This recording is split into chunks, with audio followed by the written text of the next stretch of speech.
राजकीय पक्षाकडे ओढलो गेलो होतो. मी भारतीय जनता पक्षाचं काम करत होतो 1995-96 काळ असेल. आणि याच दरम्यान आमच्या बातम्याच कोणी देत नसायचं. सांगितलं गेलं की तुम्ही सकारात्मक लिहा. आणि मग तिथून मी विकास पत्रकारितेला सुरुवात केली. विकास पत्रकारिता म्हणजे प्रत्येक वेळी आपल्या डोळ्यात पिवळा दिवाच असावा असं नाही. काही कारणानं माझं ज्या वृत्तपत्रात मी काम करत होतो तिथं वरिष्ठांशी थोडंसं खटकलं होतं. आमचा थोडासा सारखंच खटके उडे आले होते. त्यामुळे बेस्ट होईल आपण दुसरा मार्ग पत्करला बरा म्हणा. सुरुवातीला आम्ही काय करायचो, 1995-96 काळ असेल, आम्ही पेपरवरती लिहायचो. म्हणजे एका वहीच्या पानावरती बातमी लिहायचो, त्याच्यावर फोटो घ्यायचो, तो फोटो धुवून आणायचा. मग त्या सगळ्या प्रक्रियेला बातमी 2 ते 3 दिवस जायची. आणि आता तर आजची बातमी आत्ता लगेच 45 मिनिटांनंतर बातमीचं मूल्य संपतं, असा आजचा काळ आहे पाहिजे. आणि मधल्या काळामध्ये सोशल मीडिया इतका ऍक्टिव्ह झाला की आता ते सोशल मीडियामध्ये जे येतं ते खरं असं आपल्याला इलेक्ट्रॉनिक मीडियामधून नंतर दाखवलं. बघा, तर 100 रुपये हप्ता भरणारा व्यक्ती हा पत दृष्टीने सगळ्यात चांगला. आपण असं म्हणतो की ज्याची घरात एक मत, ज्याच्या घरात एक मत आहे, ज्याचं बाजारात पत आहे आणि ज्याच्या बोलण्याला मत आहे, अशा व्यक्ती सगळ्यात महत्वाचा आहे. हरकत नाही ना. कशावर विश्वास राहिलाय? न्याय व्यवस्थेवर विश्वास राहिलाय, शिक्षण व्यवस्थेवर विश्वास राहिलाय, राजकीय व्यवस्थेवर विश्वास राहिलाय का, पत्रकारितेवर विश्वास राहिलाय का, जी कायदा सुव्यवस्था त्याच्यावर विश्वास, कुठल्या घटकावरती विश्वास राहिला? जे राजकारण्यांच्या जवळ पत्रकार आहेत आता, ते त्यांची दुकानं चाललेली असतील तर मग तुम्ही बाकीच्यांकडून काय अपेक्षा? नाही, कॉम्पिटिशन नाही हो, नाही तिथं असं कॉम्पिटिशन हा एकदम वेगळा विषय. कॉम्पिटिशन ह्यात कुठली कॉम्पिटिशन आहे?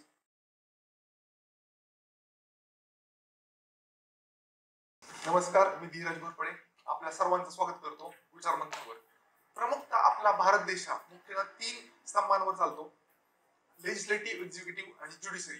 आणि त्यासोबत पॅरलली अजून एक स्तंभ काम करत असतो, तो म्हणजे जर्नलिझम, म्हणजे पत्रकारिता. पत्रकारिता याच क्षेत्रामध्ये गेली 29 पेक्षा जास्त वर्ष काम करत असलेले ज्ञानेश्वर रायते सर आज आपल्या सोबत आहेत. तर आज आपण त्यांच्याशी पत्रकारिता या विषयावर विचारमंथन करणार आहोत.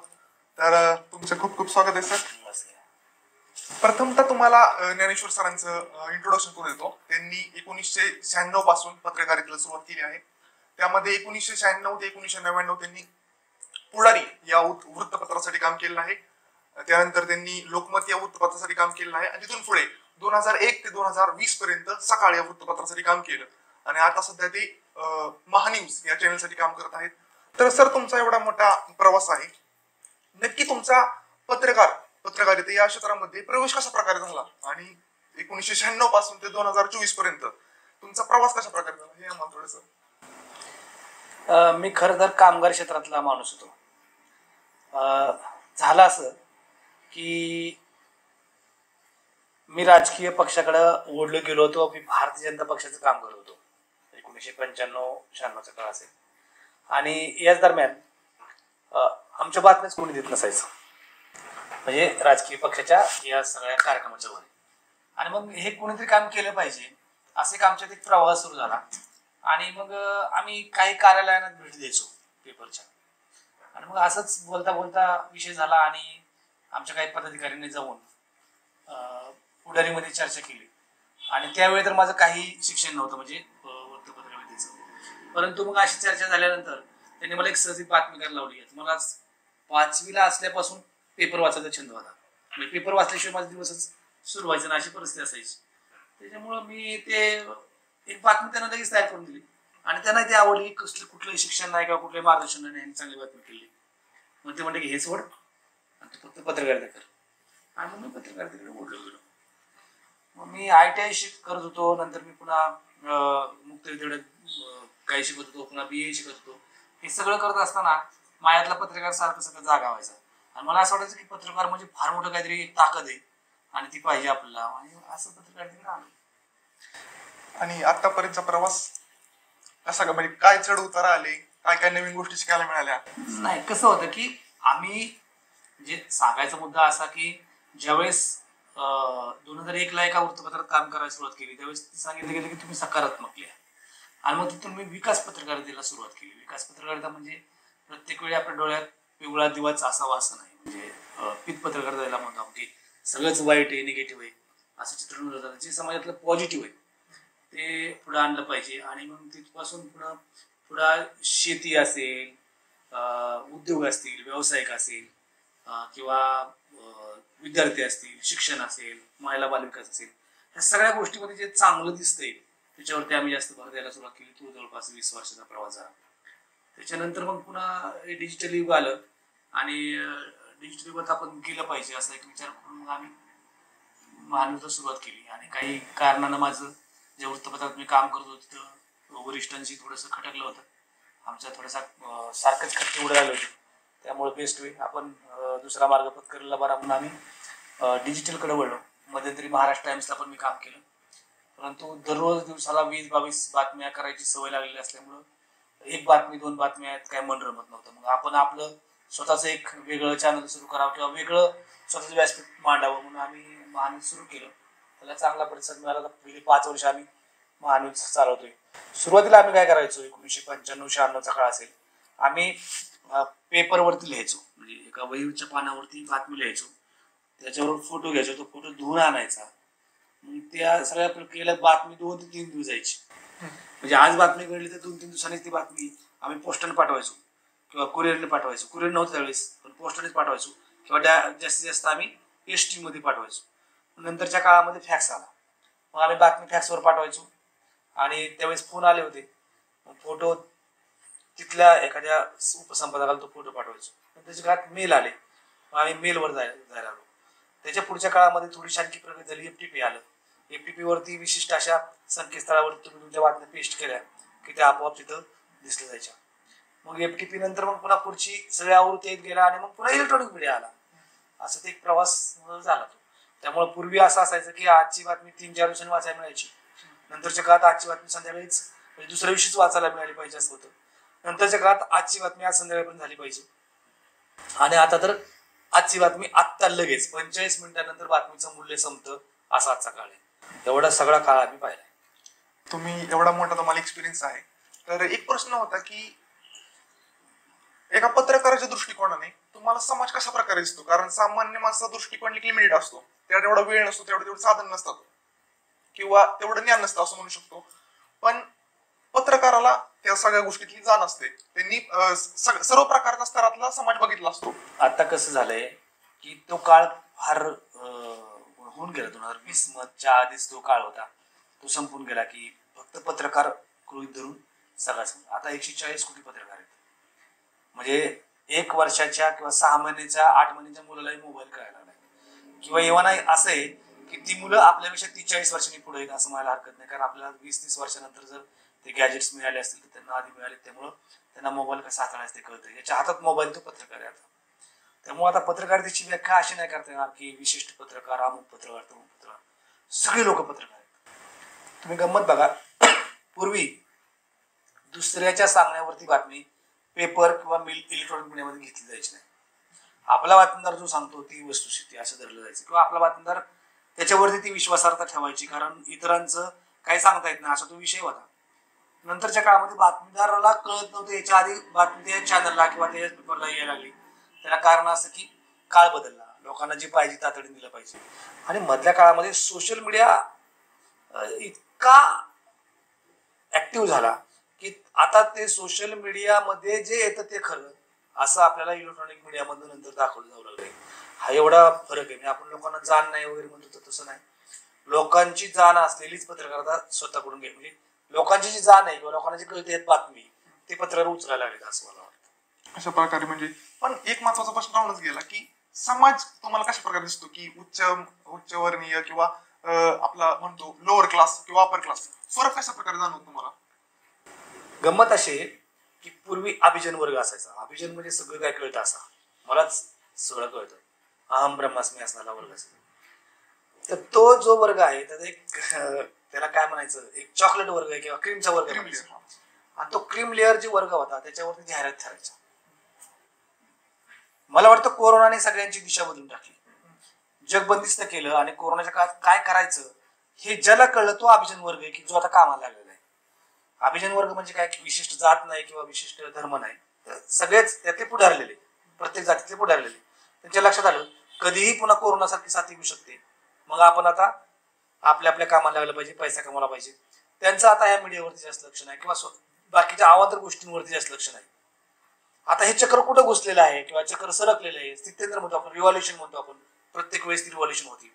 जसं पूर्वी वर्णवर्चस्वादी वृत्ती होती किंवा संस्कृती होती की काय म्हणायचं त्याला, वर्णव्यवस्था जी होती त्याच्यामध्ये सगळ्यात वरचा वर्ग जो होता तो, त्याच्यानंतर शूद्र क्षत्रिय, नंतर पुन्हा शूद्र, वैश्य, शूद्र असं ते सगळे ते होतं ते.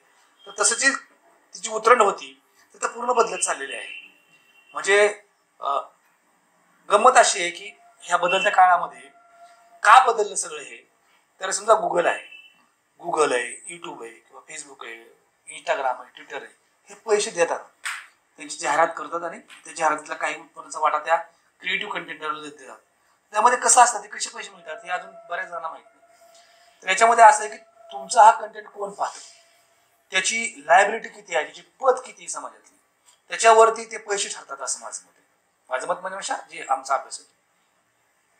जर समजा एकदम कमी उत्पन्न गटातल्या व्यक्तीनं सायकल घेतली असेल आणि त्याला फक्त 100 रुपये हप्ता असेल, आणि एखाद्या उच्च उत्पन्न गटातल्या म्हणजे उच्चवर्गीय माणसानं एखादी ऑडी गाडी घेतली असेल, तर तिचा आणि त्याची बरोबरी होऊ शकत नाही. परंतु ऑडीचा जो हप्ता आहे तो समजा 2 लाख रुपये असेल महिन्याला, तर सायकलचा हप्ता फक्त 100 रुपये असेल.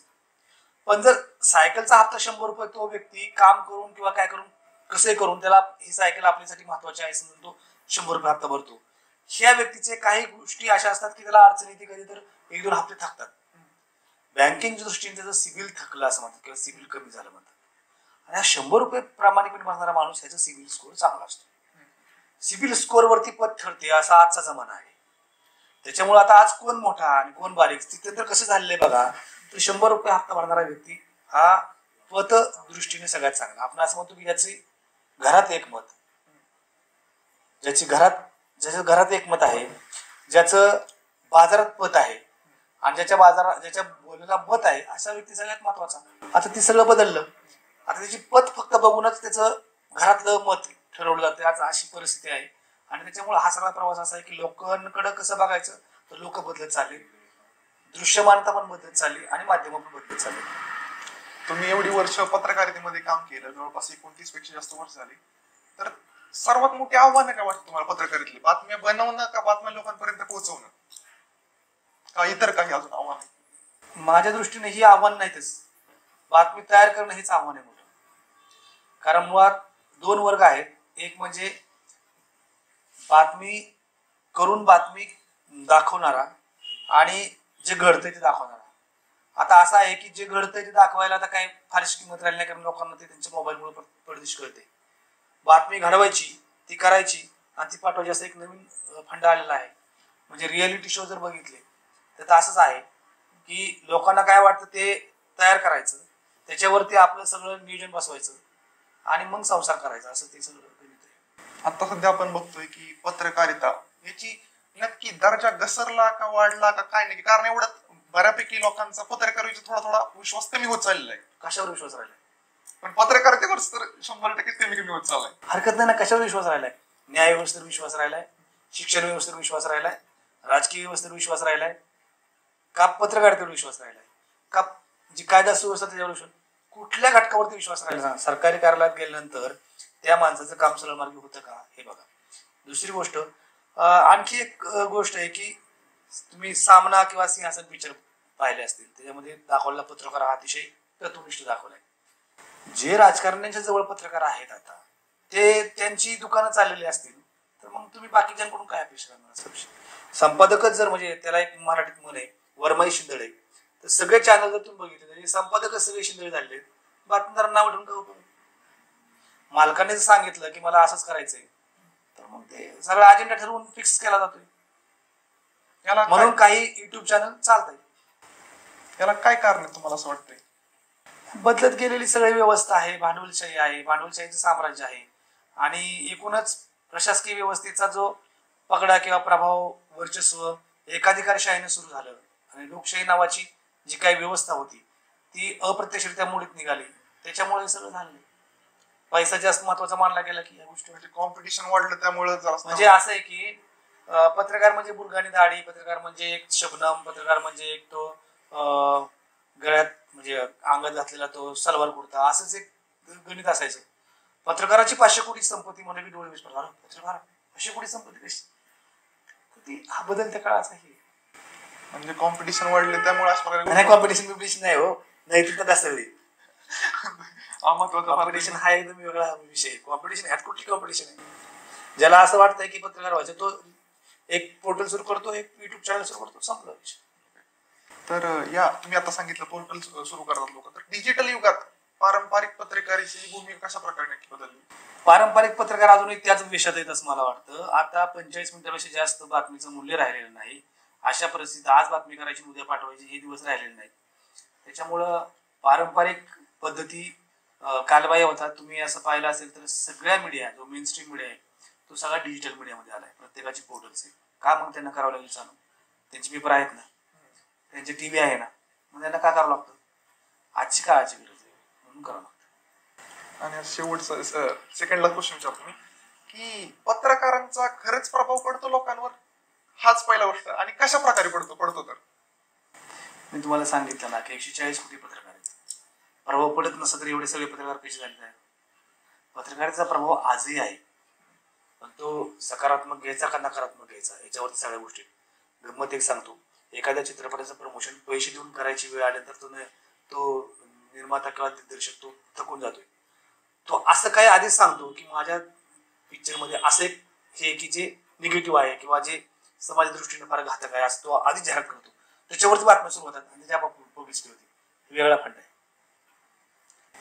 वेगळी अवस्था झालेली आहे. जाणवते यातून की भरपूर प्रमाणात पत्रकारिता तर बदलत गेली.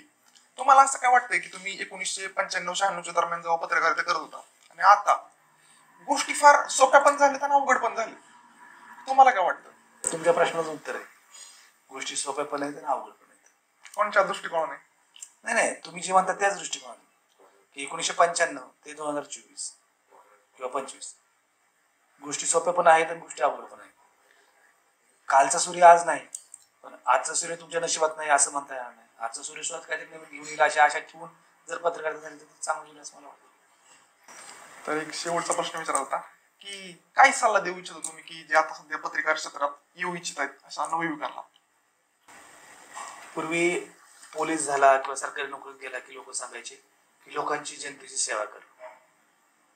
आता पत्रकारितेची कुठलीही पदवी नसताना पत्रकार पत्रकारितेत येतो ते मुळात पैसा कमवण्यासाठी आणि माहितीच्या अधिकाराचं शस्त्र, माहितीच्या अधिकाराचं अस्त्र सोबत घेऊन त्याला असं वाटतं की पत्रकार झालो की आपल्याला पैसा कमवायचा एक अधिकार मिळाला किंवा काय मिळाला. पूर्वीच्या काळी पैसा हे नव्हतं. तत्व महत्वाचं होतं, ध्येय महत्वाचं होतं किंवा ती विचारधारा महत्वाची असायची. कोणताही पत्रकार निष्पक्ष असतो का? आता नसतो. तो कुठल्याही पक्षाचा सदस्य नसला तरी त्याची एक विचारधारा असते, त्या विचारधारेनुसार काम करत असतो. आज ते कुठे राहिलेली नाही. त्यामुळे नवीन येणाऱ्या पत्रकारांना धंदा करा असं सांगण्याशिवाय आता दुसरा कुठला पर्याय उरला नाही. पण जो व्यवसाय करायचा आहे तो पत्रकारिता सोडून वेगळा करा, सोर्सेस करा आणि मग पत्रकारिता करा. जर पत्रकारिता करा मग बाकीच्या पत्रकार म्हणताच येणार नाही ना, लोकही मानत नाही ते. म्हणजे असं सर्व तुम्ही दृष्टिकोन आमच्या सर्वांसमोर मांडला की आम्हाला एक थोडीफार का असणं पण एक दिशा मिळाली की दर्जा थोडासा ढासळलायच. म्हणजे आतापर्यंत सगळ्या बोलण्यावर मला जरा जाणवतंय. पण तुम्ही खरंच मनमोकळेपणाने सर्व तुमचे विचार मांडले. विचार मंथनला तुम्ही तुमचा मौल्यवान वेळ दिला त्याबद्दल तुमचे खूप खूप धन्यवाद सर.